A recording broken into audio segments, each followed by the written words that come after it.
All right, hey everybody, welcome back to the Copy Corner, the last one of 2019. I'm Terry. This is Dan on the other side of me. We've been doing this for a couple weeks now. Well, really like almost 3 months, Dan. It's been fun that we've stayed consistent with it. We set out a goal and we're doing it, which is always nice.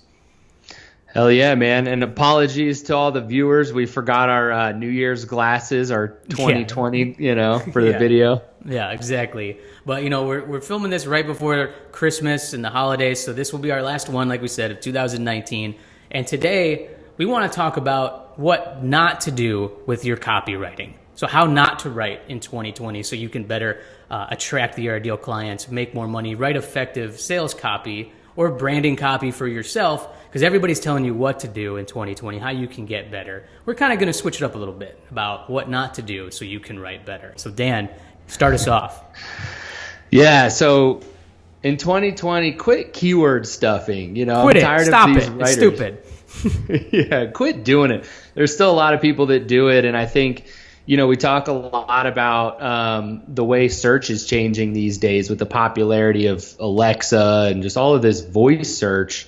So people aren't just searching a keyword and then a location anymore, for example, right? We've got people speaking full sentences in for a search query, or even on Google now, we're typing in long tail phrases and keywords. Right. So that SEO tactic in your writing isn't valuable anymore. So quit doing that and start thinking about writing long tail phrases that people would search. It'll help your copy sound more natural and conversational anyway. So just start thinking about the reader and write like a normal person so that you sound good in your content. Yeah, you definitely want to sound like a human instead of a robot. And that's great advice, Dan. Because, SEO it's a big phrase. I feel like it keeps getting more important every year, and you hear it. Business owners want to rank on these search engines. But I think long tail phrases is great advice to focus on those and not just stuff your page with keywords. And my tip is quite similar of how not to write. And I really don't want you guys to stop to write like a robot, because you can be so technical in your copy. Even if you're not trying to keyword stuff it, you can be too technical about what you do or focusing on yourself, your product, your service, instead of what you do for the customer. A big copywriting philosophy of mine, I've said this numerous times with some of my other content, but it's really sell the concept, not the actual product or service first. So how is that going to make you feel?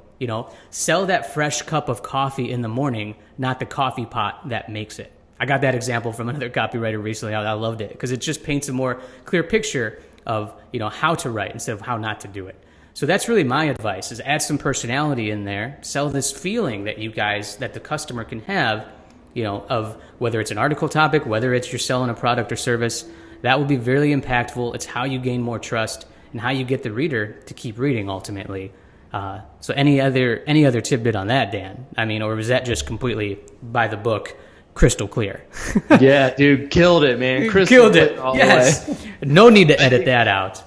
Yeah, and I like your coffee example. I always think back to that Folger commercials back in the day. I think they did a good job of selling that experience in the morning and, not the coffee itself. So exactly, good example. Yeah, great example. Apple does this with every pretty much commercial that they do. Behind the Mac, that campaign that they did last summer, of what you can do with a MacBook, of the businesses that you can grow. It's that type of emotional feeling, that life that you're getting. Not just the computer itself, but what can I do with it? How's it going to, make a change in my life for the better and make me do things that I like to do that make me happy? So that's the key there. That's a big thing with all your copywriting, even if you're writing, like I said, articles, sales page, emails as well. And those are our tips for today, guys, on the Copy Corner, how not to write in 2020, to better write in 2020 and beyond and get more clients, grow your brand. Dan, any other advice before we kick things off, or really kick things off, before we let everybody go into 2020? Yeah, I'd just say Happy New Year, everybody, and let's see some killer copywriting in 2020. Yeah, can't wait to help you do that more as well in the next year and everything moving forward. But again, guys, continue doing what you love. Proceed with passion. We will see you guys in the new year. We will be much more handsomer, more successful, all those good things, more prosperous. Older and wiser. Older and wiser, exactly. All right, everybody, have a good one. We'll talk to you soon.